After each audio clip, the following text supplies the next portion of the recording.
There is a town in central Poland called Whelan. 20,000 people. A market town with a hospital, a church, and a clock on that church that would soon stop forever at the minute the first bomb struck it. At 20 minutes to 5, on the morning of the 1st of September 1939, 87 Junker-Jew Stuttgart dive bombers of the German Luftwaffe came over. Wheeling in the dark. The town was asleep. The Stuttgart carried a siren on its landing gear. The Germans called it the Jericho trumpet. The trumpet of Jericho. Built to scream as the plane fell so the people below would hear their deaths coming out of the sky. The first bombs hit the hospital, its roof marked with a red cross. By the time the Stuttgarts turned home, around 1,000 to 1,200 Wheeling people were dead, and most of the town was rubble. Now, we will come back to that hospital before this section is done, because on that very same morning in Berlin, the man who ordered this war stood up and told the world he had given orders that the women and children were not to be harmed. We're going to look at this from every side to understand why the German soldiers crossed into Poland, believing that they were in the right. You have to go back 20 years to a railway carriage, a treaty. Whatever you conclude about it in the end, you cannot understand this war without first seeing the world the way tens of millions of Germans genuinely saw it in 1939. So let me lay out their case the way that they made it. In 1919, as some of you may know, the Treaty of Versailles ended the First World War on terms every German of every political stripe regarded as national humiliation. Germans lost around 13% of its territory and 1/10 of its population. It was forced to accept sole guilt for the war, stripped of its colonies and much of its army, and saddled with reparations so vast they helped trigger hyperinflation that wiped out the savings of an entire middle class. To Germans, the Treaty of Versailles was not peace. It was a sentence, a diktat, a dictated peace, imposed on a nation that had laid down its arms in 1918, believing that it was getting a negotiated settlement. And one wound cut deeper than the rest. Where Poland was concerned, the Polish corridor, to give the newly recreated Poland access to the sea. The treaty carved a strip of German territory separating East Prussia, old German land, with the historic city of Königsberg. To reach East Prussia from Berlin, Germans now had to cross the foreign Polish soil, and the great Baltic port of the end of that corridor, Danzig. To reach East Prussia from Berlin, Germans now had to cross foreign Polish soil, and the great Baltic port of the end of that corridor, Danzig, a city that was overwhelmingly German-speaking, was taken from Germany and made a free city under League of Nations control. Germans looked at the map and saw their own country amputated. Hitler did not invent that grievance, he inherited it. Every German government before him. He inherited it. And every German government before him, including the democratic ones, had wanted the corridor in Danzig back. By 1939, Hitler was demanding the return of Danzig and a road and rail route across that corridor. To the German minority living inside Poland, claiming they were being persecuted, citing incidents of violence against ethnic German, some of those incidents were real. And don't forget, the revolution that almost happened back in Berlin after World War I, where the soldiers came back and fought the sailors. This is the honest shape of it. The German grievance over Versailles, the corridor, and Danzig was real and widely felt. And, as I just mentioned, the revolution that almost happened.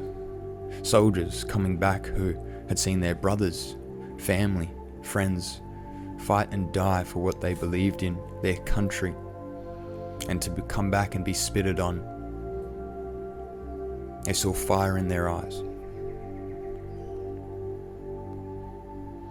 On the morning of the 1st of September, Hitler addressed the Reichstag, and through it, the German people and the world. Take a look at his actual words on screen unaltered, because they tell you how the war was sold and became the gap between what he said and what was happening. This is one of the most powerful things you can see without saying a word of your own. He declared that Poland had fired first and that Germany was now simply returning fire. I quote from Adolf Hitler in the Reichstag speech on the 1st of September 1939. "This might be the first time Polish regular soldiers fired on our own territory. Since 5:45 a.m. we have been returning the fire, and from now on bombs will be met with bombs. Whoever fights with poison gas will be fought with poison gas." And in the same speech, he claimed the moral high ground on the conduct of the war, that he was the leader who would spare the innocent. "I will not war against women and children. I have ordered my air forces to restrict itself to attacks on military objectives." Germany massed about 1.5 million men along the Polish frontier. 2 army groups, Army Group North under General Fedor von Bock, Army Group South under General Gerd von Rundstedt. Under General Gerd von Rundstedt. I know. Trying the best here with these names. Around 60 divisions, roughly 2,750 tanks, close to 2,000 aircraft. This was the first full-scale demonstration of the blitzkrieg. Armed masses and driven deep, the Luftwaffe used as flying artillery out of its head tanks. The enemy cut deep into pockets before he could even return to face the blow. Across the wire, Poland had perhaps 1 million men under arms, and here is the first wound that gets left out of the story. Britain and France, desperate to avoid provoking Hitler, had pressed the Poles right up to the final days to hold off full mobilization, so Poland would not look like the aggregator. So when the Germans came, much of the Polish army was still on the roads, the trains, caught mid-strike. The Poles were being managed by allies, and the Polish soldier himself was not the joke the propaganda made of him. The myth that the Polish cavalry charged tanks with lances coming from a single action in the Krojanti, where Polish horsemen charged and scattered German infantry caught in the open. And they were only caught by armoured cars arriving afterward. At Mokra and the Bazura River, they fought hard and bloodied the Germans badly. They were beaten by numbers. The blitzkrieg had been struck from 3 sides, not by cowardice and not by stupidity. The German infantryman crossing into Poland, the Lancer, their word for the common foot soldier, was very often a young man who had known nothing but the Reich since boyhood, reading their letters home from the first week, and the feeling is not bloodlust but a stunned exhilaration at the sheer speed. Columns outrunning their own supply, men marching 30-40 kilometers a day through late summer heat, with white road dust caked into their sweat on their faces. But behind the soldiers was only the surface. Behind the combat divisions came other men, the Einsatzgruppen. Task groups of SS and security police carried lists of typed names, officers, anyone one day who might lead a nation. The operation was called Tannenberg. On the 23rd of August 1939, a week before the first bomb fell, Nazi Germany and the Soviet Union signed the Molotov Pact. To the world it was sold as a non-aggressive treaty between 2 sworn enemies. The real substance was a secret protocol the Soviets would deny for half a century. Hitler and Stalin had agreed in private to carve up Eastern Europe between them. Poland was to be split down the middle. So on the 17th of September 1939, while the Polish army was still bleeding against the Germans in the west, the Red Army crossed Poland's eastern border with around 500,000 men. Some Polish units did not know whether to fire. A few Soviet troops called out that they were coming as friends against the Germans. It was a lie. They had come for their share. Poland was now crushed between 2 totalitarian empires at once, with no line left to fall back to. The government crossed into Romania. The last big battle ended on the 6th of October. The Soviets took roughly 250,000 Polish prisoners. Among them were 22,500 officer policemen and educated men. In the spring of 1940, on a written order signed by Stalin and near Smolensk, made to kneel at the edge of pits and shot in the back of the skull, one at a time. Over weeks, the bodies were laid into the earth, young trees planted over the top to hide ground. When the Germans found the Katyn graves in 1943 and announced them, the Soviets blamed the Germans, and the Western Allies, who by then needed Stalin, mostly let the lie stand. Not until 1990 did the dying Soviet Union admit the truth. An entire officer class of a European nation executed in cold blood.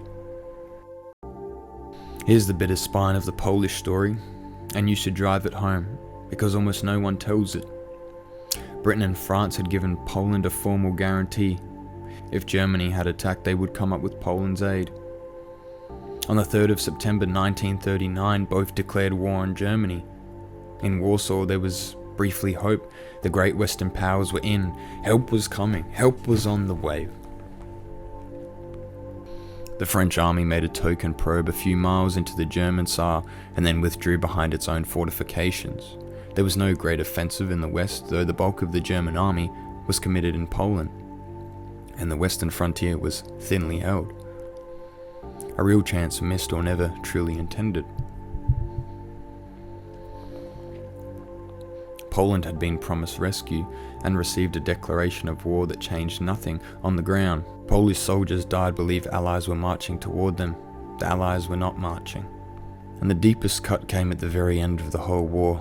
6 years later, Poland, the nation Britain had gone to war to defend, whose pilots would fight and die in the Battle of Britain, whose soldiers would bleed at the Monte Cassino, whose codebreakers handled the Allies' first keys to the Germans' enigma, was handed at the peace tables to Stalin's sphere.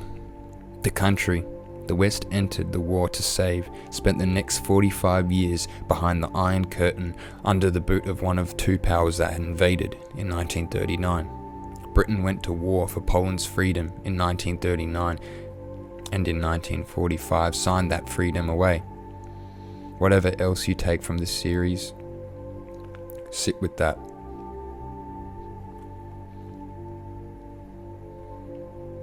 The first nation this war fought over was the one most completely betrayed by the victory.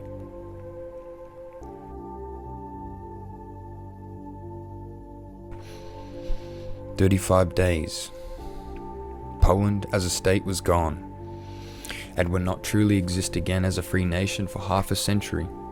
German military dead around 6,000. Around 16,000 Polish military dead, around 66,000, with hundreds of thousands taken prisoner. The Soviet dead in that invasion was around 1,500, and already before the autumn leaves had fallen. The civilian slaughter that had brought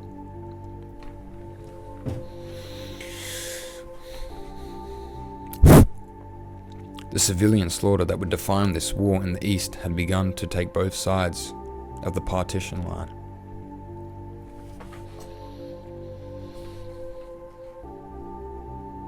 In the West, for the next 8 months, almost nothing happened. The tense, unreal waiting the British called the phony war.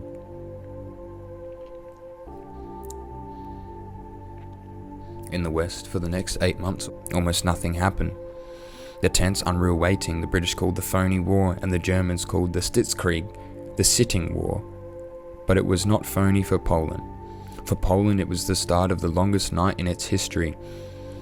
And for the men in German field grey who had just won the fastest campaign modern war had ever seen, it confirmed everything they had been raised to believe. They could not be stopped in the spring. They could wheel the West and find out whether that was true.